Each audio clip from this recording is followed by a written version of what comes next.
ये सारी चीज़ें मत करो। अभी आए हो, अभी इस क्या बोलते हैं वीडियो को देख रहे हो तो उसे पूरा देखो, और उसके बाद चैप्टर मैंने एक ही पार्ट में ख़त्म कर दिया है यार। तो फटाफट दोपहर में अगर नल का चला तो कोई दोपहर में नहाने गया है तो उसे पता चलता होगा गर्म पानी क्या होता है। एक तरीके से जो पूरी जो धरती थी वो बिल्कुल ऐसे कुछ इस तरीके से सूखी पड़ गई थी और पानी का कोई नामो निशान नहीं था। ठीक, पी के बैठ जाओ आप लोग, ठीक है। बीच में नमकीन वमकीन लेके बैठा करो ताकि वीडियो अगर आप देख रहे हो तो खाते खाते वीडियो एंजॉय करो, ठीक है। अब इसके मोस्ट इम्पॉर्टेंट क्वेश्चंस यहाँ पर हम लोग आते हैं एमसीक्यू पर। एक में टॉपर्स की आंसर की लेकर आ रहे हैं, तो उसके अंदर हम लोग देख लेंगे कि उन्होंने किस तरीके से आंसर किया है, क्वेश्चन को कैसे लिखा जाता है। बाकी आप अपने लेवल पे करेंगे, पढ़ आप चाहे जितना भी लीजिए, आप एंड में वही लिख कर आते हैं जो आपका जो माइंड है वो आपको बोलता है, आपकी जो थॉट प्रोसेस है। Hello everyone, hope you guys are doing well. So this is chapter 13 काले में का पानी दे। यह आपका आरोह भाग 2 से है। हमने ऑलरेडी चैप्टर 11 और चैप्टर 12 कवर कर लिया है। उसके पीडीएफ आपको टेलीग्राम चैनल पे हमारे मिल जाएंगे। और इसके जो हमारे लेखक हैं वो हैं धर्मवीर भारती जी, ठीक है। आइए अब हम थोड़ा धर्मवीर भारती जी के बारे में पढ़ लेते हैं कि उन्होंने ये काले मेघा पानी दे की जो रचना है ये आखिर क्यों लिखी है, क्या वजह रही उन्होंने ये लिखा। थोड़ा सा मैं ओवरव्यू दे देती हूँ इसका। हम थोड़ा लेखक के बारे में पढ़ेंगे, थोड़ी सी इसकी मैं समरी बता दूंगी, फिर हमें जैसा कि पता है line by line detail explanation करते हैं हम, फिर मोस्ट इम्पॉर्टेंट क्वेश्चंस और साथ ही साथ मोस्ट इम्पॉर्टेंट एमसीक्यूज़, ठीक है। जितने भी क्वेश्चन पेपर में हमारे आते हैं इम्पॉर्टेंट क्वेश्चंस, चाहे वो एक्सट्रैक्ट बेस्ड हो, चाहे वो लॉन्ग आंसर्स हों और चाहे वो शॉर्ट क्वेश्चन हो, तो सारे के सारे हम लोग डिस्कस करेंगे, ओके। तो यहाँ से हम शुरू करते हैं। हमारे जो राइटर हैं धर्मवीर भारती जी, इनका जो जन्म है सन 1926 के अंदर हुआ था, इलाहाबाद के अंदर, उत्तर प्रदेश। इनकी जो प्रमुख रचनाएं हैं उनमें से ये है एक 7 गीत वर्ष, ठंडा लोहा, ठीक है, और ये मानव मूल्य और साहित्य, ये सारी की सारी इनकी रचनाएं हैं। और इनको जो प्रमुख सम्मान इनको मिला था, एक तो बहुत बड़ी बात है इन्हें पद्मश्री मिला था, मिलना ही चाहिए, इनकी कुछ रचनाएं ऐसी हैं। फिर उसके बाद इनको काफ़ी और पुरस्कार भी दिए गए हैं।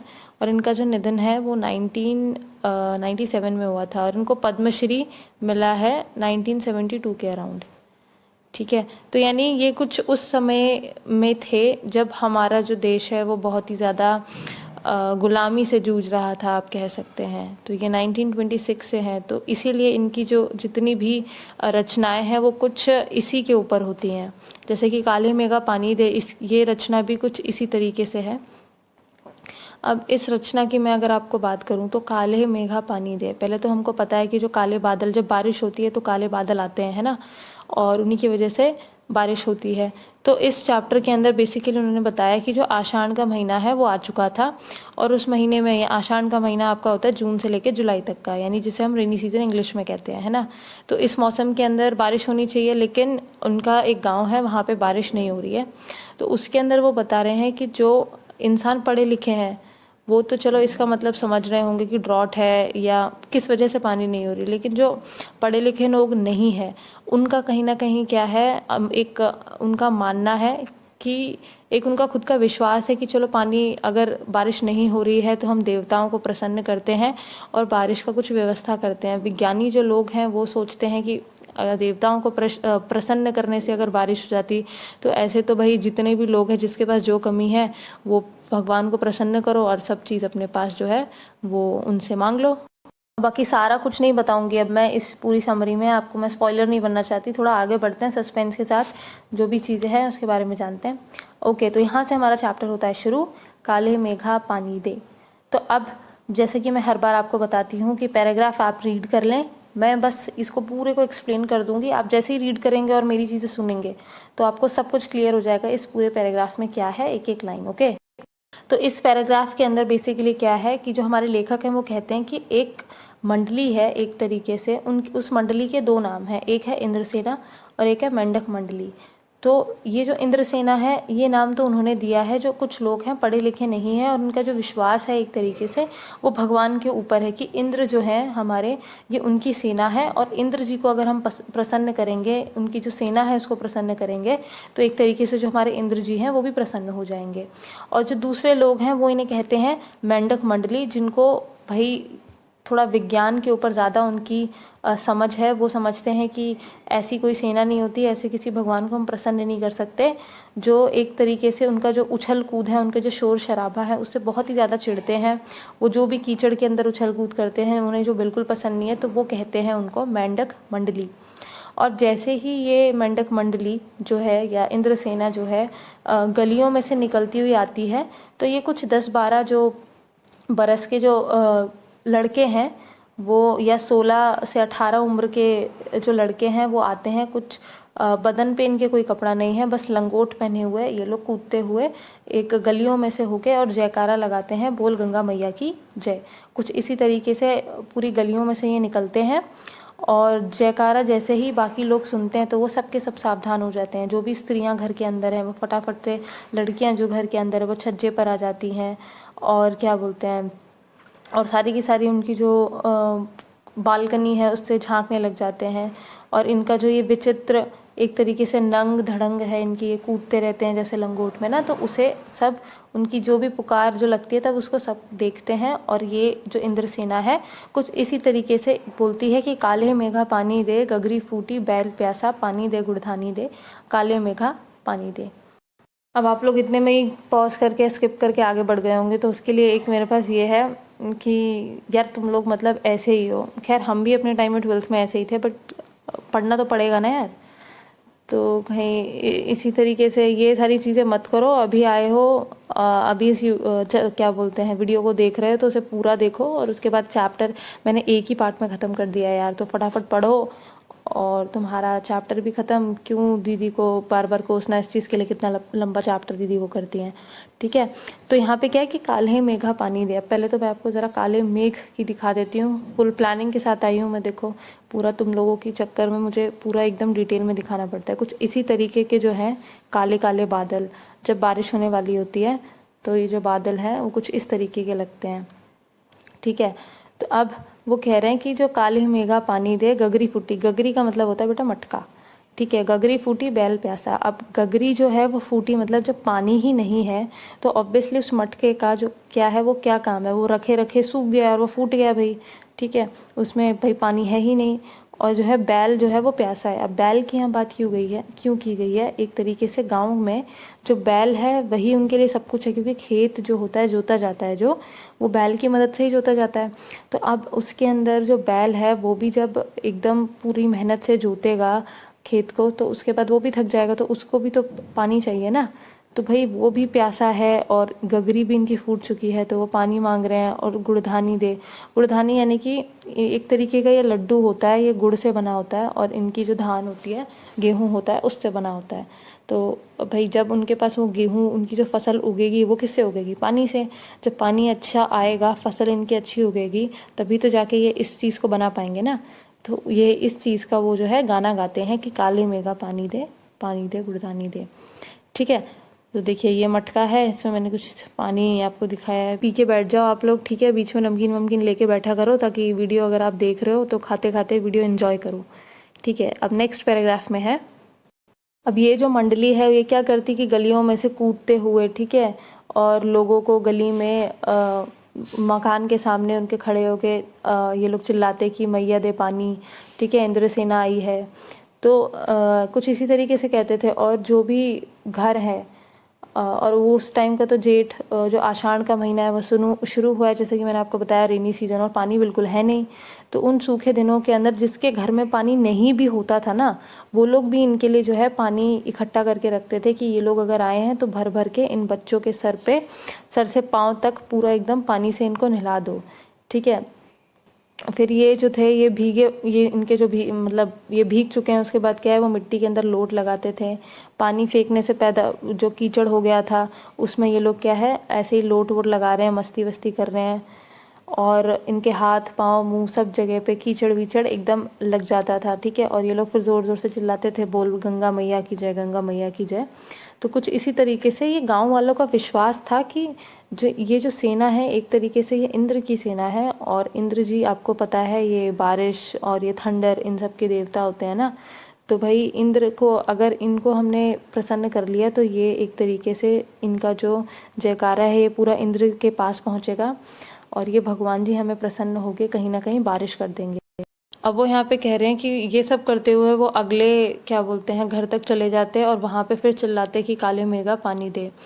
और उस वक्त का जो समय था वो इतना ज़्यादा मतलब जो शहर है उसमें इतनी ज़्यादा गर्मी हो रखी थी कि पूरा त्राहिमाम सब एकदम विनाश की ओर बढ़ते हुए था। वो जो आषाढ़ का महीना था उसके अंदर एक तरीके से वहाँ पे इन्होंने देखो एक बहुत अच्छी सी लाइन बोली है यहाँ पे कि जो क्षितिज होता है जहाँ पे आसमान जो है वो बादल से मिलता है, तो वहाँ पर भी इन्हें कहीं भी बादलों का कोई संकेत नहीं मिल रहा था कि भाई थोड़ा सा काले बादल दिखे इन्हें कि लगे कोई बारिश की जो है संभावना है। जो कुएं थे वो भी सूखने लगे थे, ठीक है, नलों में भी कोई पानी नहीं था। और जो भी नलों में पानी आता था वो भी क्या है कैसा मानो कि खौल कर आ रहा हो, यानी कि इतना गर्म पानी। जब थोड़ा बहुत पानी आ जाता है ना, जैसे कि अगर आप लोग गर्मियों के टाइम में दोपहर में अगर नल का चला दो, कोई दोपहर में नहाने गया है तो उसे पता चलता होगा गर्म पानी क्या होता है। एक तरीके से जो पूरी जो धरती थी वो बिल्कुल ऐसे कुछ इस तरीके से सूखी पड़ गई थी और पानी का कोई नामो निशान नहीं था, ठीक है। अब नेक्स्ट पैरा में ये सब पूरा सूख चुका था जैसे कि सब बताया, और उसके बावजूद बारिश का क्या कोई नामो निशान नहीं था। और जब सारे लोग पूजा पाठ जो भी विधि विधान करना था सब करके एकदम हार जाते थे, तब उनका एक विश्वास जागता था। वो जागता था इस इंद्र सेना की मदद से, ठीक है, कि कहीं ना कहीं ये जो इंद्र सेना है हमारे जो इंद्र हैं वो बादलों के जो स्वामी हैं इंद्र, और उनकी ये जो सेना है कहीं ना कहीं इनको प्रसन्न करके हम इंद्र जी को ये कह सकते हैं कि हाँ यहाँ बारिश कर दें। वो चारों तरफ जो सेना है वो इधर उधर आवाज़ देती और मेघ यानी कि बादलों से पानी मांगती, और क्या बोलते हैं लोगों के पानी मांगते हुए जो प्यासे जो गले हो गए थे, उनके सूखे पूरे खेत पड़ गए थे, और पानी बस उनके जो पूरे गांव में पानी की ही आशा बची थी कि बस एक जो जीवन है वो पानी पे ही आके अटक गया है। तो अब यहाँ आती है असली बात। यहाँ लेखक कहते हैं कि उनको एक चीज़ समझ नहीं आ रही, जब चारों ओर पानी की ही कमी है, लोगों के घर में इतनी कठिनाई से उन्होंने इकट्ठा किया हुआ है पानी, जिसको ये लोग बाल्टी भर भर के इनको फेंक रहे हैं वो भी फालतू में। और ये कैसी बर्बादी है पानी की, जब एक तो तुम्हारे घर में पानी नहीं है, ठीक है, वो गरीबी में आटा गीला वाला हिसाब है कि एक तो तुम्हारे घर पानी नहीं है और जो बचा कुछ है वो भी इन गधों पे फेंक दे रहे हो, ठीक है। तो ये क्या है, इसका क्या मतलब है। अब बोल रहे हैं कि देश में ना इसी तरीके की जो अंधविश्वास है उसकी वजह से इतनी क्षति होती है, यानी कि इतनी बर्बादी होती है चीज़ों की। जैसे कि हम बोलते हैं ना कि बिल्ली काली बिल्ली ने रास्ता काट दिया तो अब हम लोग जाएंगे नहीं, ठीक है। तो ये कुछ अंधविश्वास हैं जिसकी वजह से जो हमारा देश है वो आगे नहीं बढ़ पा रहा है। तो वो कहते हैं कि अगर ये जो सेना है वाकई में इंद्र की सेना है तो ये इंद्र जी से अपने लिए खुद ही पानी मांग लेना, ये क्यों दूसरों का पानी बर्बाद कर रहे हैं यहाँ आके। जब ऐसा ही है कि ये मांग ही सकते हैं तो दूसरों का पानी बर्बाद करने से अच्छा खुद जाएं और जाके मांग लें। बोलते हैं एक तरीके से पाखंडी लोग हैं, ये बहुत ही ज़्यादा अंधविश्वास है। और इसी अंधविश्वास के कारण जो हमारे अंग्रेज थे ना उनसे हम पिछड़ गए थे, ऐसे कहते हैं ये, उनके हम गुलाम बन गए थे। जैसे एक छोटा सा एग्जाम्पल देती हूँ, स्किप कर देना, बट ये आप शायद 12th में हिस्ट्री में आपने पढ़ा होगा कि हम जो अंग्रेज़ थे जब वो हमारे इसमें देश में आए और उसके बाद जब उन्हें ये पता चल रहा था कि हमारा जो 1857 का वॉर है इसके अंदर जो ये वॉर जब चली थी उस टाइम पर उनको ये देखने को मिला था कि जो हमारे हिंदुस्तानी है वो बहुत ही ज़्यादा एक हो रहे हैं। तो उनको अलग करने के लिए उन्होंने क्या किया, उन्होंने मतलब एक बीमारी डालना शुरू कर दी लोगों के अंदर। और उसके बाद अगर कोई सपोज़ कोई बीमार होता था और वो हॉस्पिटल जाता था कि ये बीमारी है, तो वो क्या करता था पहले दवाई दे देते थे, उस दवाई में कुछ होता नहीं था, ऐसी नकली दवाई, फिर वो उसे खाता था और वो बोलता था अपना भगवान का नाम लेना और इस दवाई को खा लेना। और जब वो घर जाता और उस दवाई को खाता तो उससे कुछ फ़ायदा नहीं होता, फिर वो वापस आता डॉक्टर के पास कि ऐसे ऐसे मेरा जो दवाई मैंने खाई है उससे मेरे को कोई फ़ायदा नहीं हुआ। तो फिर वो बोलता है कि अच्छा ठीक है, अब ये लो, यही वापस यही वाली दवाई लो, अब असली दवाई देता है उनकी जगह और बोलता है अब ये जाके वहाँ खा लेना और इस बार जीसस बोलना, ठीक है। उनके वो क्रिश्चियनिटी के नाम पे बढ़ा रहे थे कि भाई जीसस बोलना और आप जाके खाना, और वो बोलते तो वो खा लेते। तो उनका हमारे तो थे ही ये हिंदुस्तानी ऐसे कि भाई उनकी जो अंधविश्वास था वो बहुत ज़्यादा था कि अरे यार इनका जो भगवान है तो बहुत सुन रहा है, हमारा भगवान सुन नहीं रहा। तो कुछ उसी तरीके से हमारा इस वजह से जो हमारा देश है वो बहुत ही ज़्यादा पिछड़ा हुआ था वहाँ पर। अच्छा, तो अब आगे क्या बोलते हैं कि इसके अंदर अब इसमें क्या देखो, इसमें ये बोल रहा है कि मैं भी उनका जो मेंढक मंडली है उन्हीं के बराबर था, ठीक है, लेकिन उन्हीं की एज के बराबर था, लेकिन क्या है कि मुझे उन्होंने क्या बना दिया था, एक समाज सुधार जो है इसका, सॉरी, कुमार सुधार जो सभा है इसका हेड उप मंत्री उनको बना दिया गया था। इस वजह से उनके अंदर जो समाज में लोगों को सुधारने का जोश कुछ ज़्यादा ही था, और जो ये अंधविश्वास था उसके खिलाफ तो वो बोलते हैं कि तर्कस यानी जो आप तीर कमान के लिए पीछे पीठ पे ये लटका के घूमते हो ना, तो उसमें तीर इनका हमेशा रखा रहता था कि कोई मिला कहीं पे अंधविश्वास हो रहा है तो भाई फटाफट से उसके बारे में बताया लोगों को। बोलते लेकिन दिक्कत यहाँ आ रही थी कि वो बचपन में जिससे सबसे ज़्यादा प्यार करते थे और जिन्हें वो जो थी वो जीजी थी, ठीक है, अभी हम पढ़ रहे हैं जीजी के बारे में, तो वो जो जीजी हैं वो भी उनको सबसे ज़्यादा प्यार करती थी, बल्कि वो उनके रिश्ते में कोई लगती नहीं थी, और वो उम्र में उनकी जो है माँ उनसे भी बड़ी थी, और उनके बहू बेटियाँ पूरा घर बार उनका सब था, लेकिन वो सबसे ज़्यादा जो प्यार है वो हमारे इन्हीं लेखक को ही करती थी। और अब यहाँ पे सोने पे सुहागा बात है भाई कि वो उन्हें सबसे ज़्यादा प्यार करती हैं और वही सबसे ज़्यादा इन्हीं रीति रिवाजों को मानती थी, इस अंधविश्वास को मानती थी। तो कहाँ हमारे लेखक लोगों को सुधारना चाहते हैं, लेकिन उनका वो है घर का बेदी लंका ढाए। उनके घर में ही एक ऐसा इंसान है जो इतना अंधविश्वास जो है वो मानता है, ठीक है। अब मुश्किल यहाँ पे थी कि भाई कोई भी पूजा वगैरह वो जब कर रही होती थी उनकी जीजी, कोई भी त्यौहार हुआ तो वो बिना लेखक के वो पूरा नहीं होता था, ठीक है। चाहे दिवाली हो तो दिवाली में जो गोबर हो गया, गोवर्धन के लिए गोबर से बनाते हैं ना गोवर्धन, और कौड़ियाँ वगैरह हो गया, सतिया बनाना हो गया, है ना, सतिया ये बनाना हो गया। तो ये सब कहीं ना कहीं जन्माष्टमी में जितने भी त्यौहार थे उनमें उनका जो योगदान था हमारे लेखक का वो बहुत ही ज़्यादा महत्वपूर्ण था, क्योंकि जीजी चाहती थी कि भाई जितना भी वो इससे ये सब कर रहे हैं पूजा पाठ के अंदर, जितना भी वो उनसे करवा रही हैं, कहीं ना कहीं उनका जो सारा पुण्य है जो जीजी को मिलना चाहिए वो हमारे लेखक को मिल जाए, ठीक है। और उन्हें करना भी पड़ता था क्योंकि वो उनसे बहुत ज़्यादा प्यार करते हैं। अब इसमें क्या है, लेखक क्या कहते हैं कि इस बार जो है लेखक उन्होंने साफ साफ इनकार कर दिया कि नहीं, मैं जो ये पानी जो बाल्टी भर भर के आप इस मेंढक मंडली पे पानी फेंक रहे हो ये इस बार मैं नहीं करने वाला। तो जो जीजी थी वो खुद ही बाल्टी भर के लेकर आई हैं। वो बूढ़ी तो हैं ही, तो उनके पाँव काँप रहे थे, हाथ पाँव दोनों काँप रहे थे, बट ये सब देख के भी उन्हें अब लग तो रहा था, लेकिन वो मुँह फुला के साइड में खड़े हो गए कि शायद मान जाएंगे, लेकिन वो नहीं मानी, उन्होंने पानी फेंक दिया। अब शाम को उन्होंने जो जीजी हैं उन्होंने लड्डू और मठरी जो है वो खाने के लिए हमारे लेखक को दिए, तो उन्होंने लेखक ने उसको खिसका दिया, बोला कि नहीं ये मुझे नहीं खाना, और मुंह फेर कर बैठ गए। अब जीजी से कुछ भी नहीं बोला, उन्होंने बस साइड में प्लेट खिसकाई और बैठ गए। तो पहले क्या उनको भी लगा कि यार ऐसे क्यों रूठ रहा है, क्या हो गया, बट फिर उन्होंने क्या ज़्यादा देर तक उन्हें गुस्सा नहीं रह गया, फिर वो पास आकर बैठ गई, और उसके बाद उन्होंने अपनी गोद में उनका सर ले लिया और उन्होंने बोला देख भैया रूठ मत, मेरी बात सुन। तो अब वो उन्हें कुछ समझाती हैं कि ये सब अंधविश्वास नहीं है, ठीक है। बोलते कि हम इन्हें अगर पानी नहीं देंगे तो जो इंद्र भगवान है वो हमें कैसे देंगे। तो इस बात पे अब लेखक बोलते हैं कि पता नहीं ये क्या सोच है, तो वो चुप बैठे रहते हैं। फिर उसके बाद फिर से जीजी बोलती हैं, तो बोलते हैं कि तू इसे देख पानी की बर्बादी समझता है, लेकिन ये बर्बादी नहीं है, ये एक तरीके से हम जो है वो इंद्रदेव को अर्घ चढ़ा रहे हैं। अर्घ होता है ना, लोटे से पानी डालते हैं सूर्य देव को, वैसा। तो हम ये अर्घ चढ़ा रहे हैं इंद्रदेव को। अब क्या है, वो बोलते हैं जीजी की जो मनुष्य, जो हम इंसान है, अगर कुछ पाना चाहते हैं तो उसको पाने से पहले हमें उसे देना भी तो पड़ेगा, तभी तो हम कुछ पाएंगे। इन शॉर्ट कि सपोज़ आप कोई अच्छी जॉब पाना चाहते हैं कुछ भी, तो उसके लिए आपको पहले हार्ड वर्क करना बहुत ज़्यादा इंपॉर्टेंट है ना। आप वो नहीं करेंगे तो आपको जॉब कैसे मिलेगी। तो पहले आप कुछ देते हैं, उसके बदले में आपको कुछ मिलता है।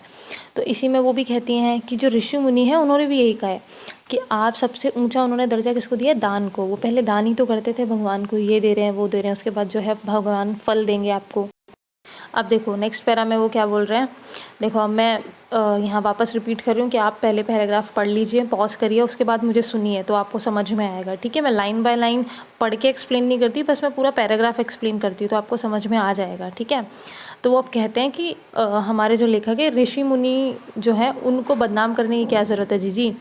क्या उन्होंने ऐसा बोला है कि अगर जब तुम्हारे पास बूंद बूंद पानी नहीं है उसके लिए आप तरस रहे हो और उसके बाद उसको कीचड़ में बहा दो, ऐसा तो कुछ उन्होंने कहा नहीं है। तो अब जीजी हैं, एक बार के लिए उनकी बात सुनकर सोच में पड़ जाती हैं कि हाँ बोल तो ये सही रहा है ऐसे, बट फिर वो कुछ सोचती होंगी, उसके बाद क्या उनके मुंह में फटाफट से मठरी डाल देती हैं और बोलती हैं देख, बिना त्याग जो है वो ध्यान नहीं होता। इसका मतलब अब वो त्याग की डेफिनेशन समझाते हैं कि त्याग क्या है।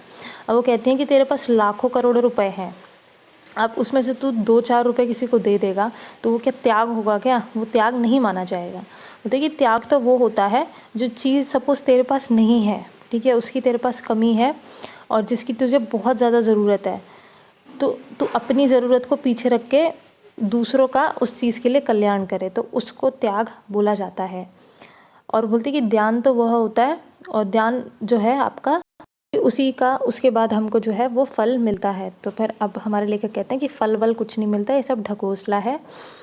बोलते कि मैंने तो कहा कि मेरा जो भी तर्क दे रहे थे हमारे जो लेखक हैं, वो कहीं ना कहीं उनका जो तर्क है वो उल्टा ही पड़ रहा था, क्योंकि आपको पता है जो जीजी हैं वो मान ही नहीं रही थी चीज़ों के लिए ना, उनके पास हर चीज़ का तर्क वितर्क करने की जो है क्षमता थी, वो सबका जवाब दे रही थी।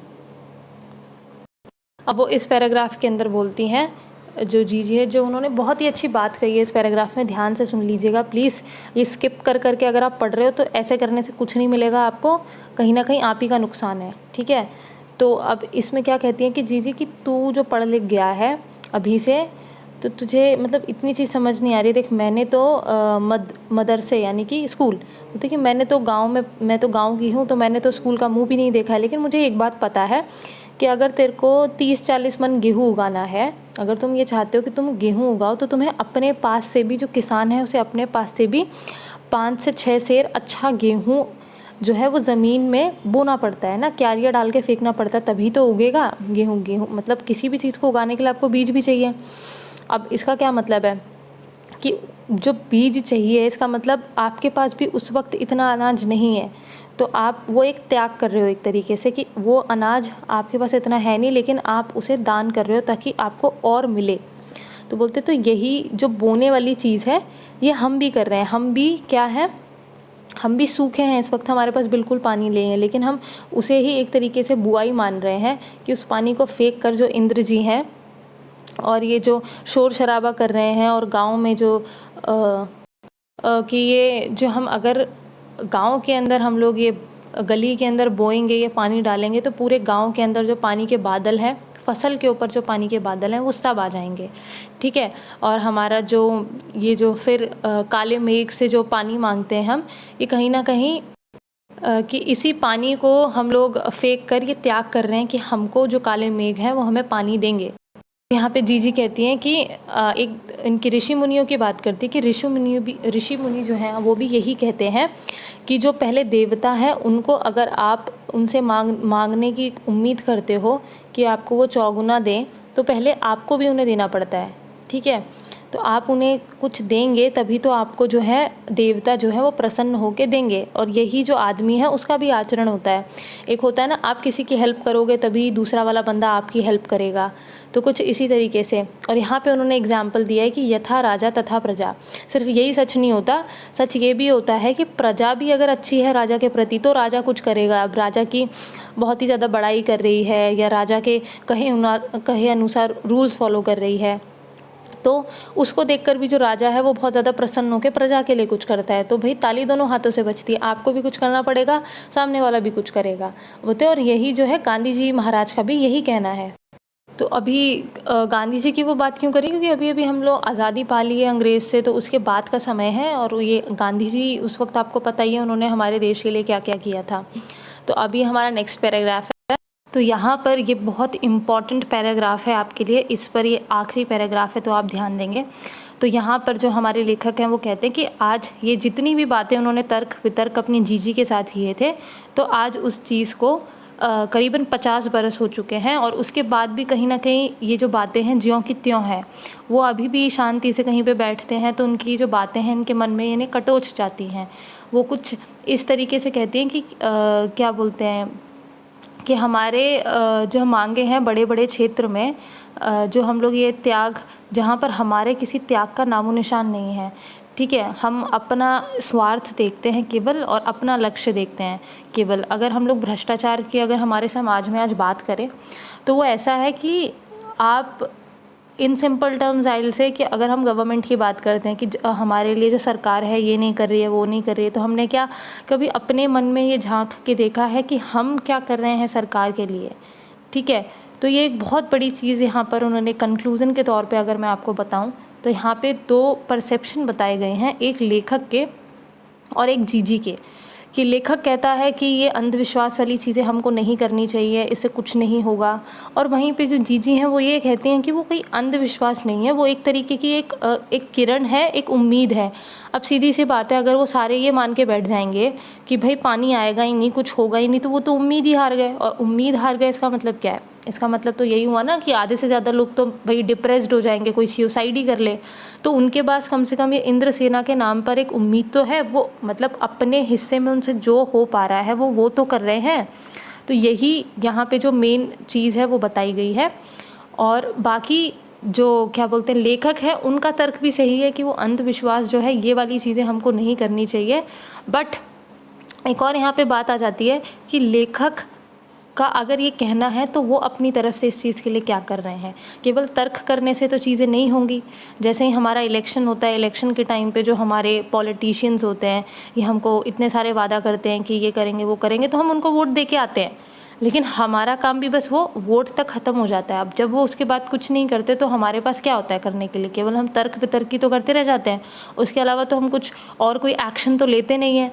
ठीक है, तो ऑन अ गुड नोट, तो कहीं ना कहीं जो एक छोटा सा मैसेज है मेरा इसके थ्रू कि वाकई में करप्शन तभी से शुरू हो जाता है जब से हम ऐसी हरकतें करने लग जाते हैं। तो इन शॉर्ट आप अपने तक अपने लेवल पर जो चीज़ें हैं वो सही करिए, समाज अपने आप सुधर जाएगा। ठीक है, थोड़ा मैंने लेक्चर दे दिया है बट ठीक है, यहाँ पर ये कुछ ऐसा कुछ था इसमें चैप्टर में। अब इसके मोस्ट इम्पॉर्टेंट क्वेश्चंस यहाँ पर हम लोग आते हैं MCQ पर। 1 मिनट, हम लोगों ने जैसे कि बताया मैंने कि ये आपका जो चैप्टर है इसमें मैंने पूरा एक ही पार्ट के अंदर एक्सप्लेन कर दिया है। इसमें ये है मोस्ट इम्पॉर्टेंट क्वेश्चंस आपके MCQ। इसके बाद हम लॉन्ग क्वेश्चंस भी देखेंगे और इसका जो PDF है वो आपको टेलीग्राम चैनल पे अवेलेबल हो जाएगा, आप वहाँ से निकाल लीजिएगा।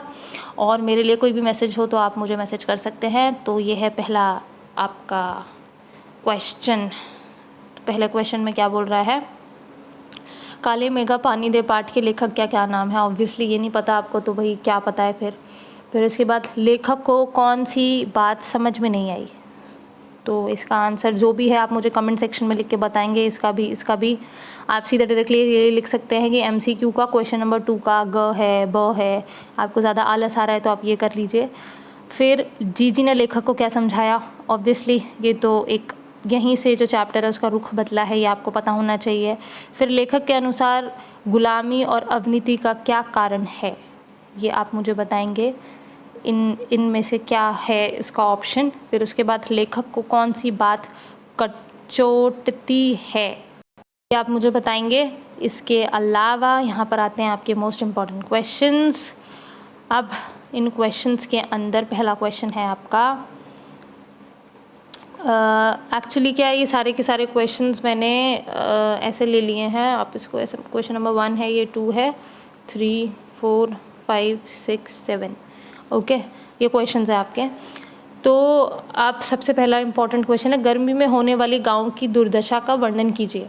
कि जो गांव में क्या कंडीशन थी उस वक्त, मैंने आपको वो काले मेघ इन सब की फ़ोटो दिखाई ना, तो आप उसे अच्छी तरीके से इलाबोरेट करके बताएंगे कि क्या कंडीशंस थी।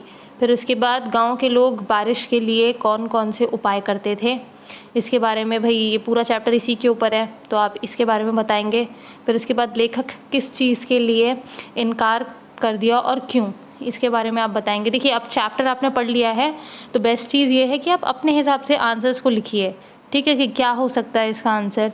बस रिप्रेजेंटेशन के लिए मैं आपको बता दूंगी कि हम लोग टॉपर्स की आंसर की लेकर आ रहे हैं, तो उसके अंदर हम लोग देख लेंगे कि उन्होंने किस तरीके से आंसर किया है, क्वेश्चन को कैसे लिखा जाता है।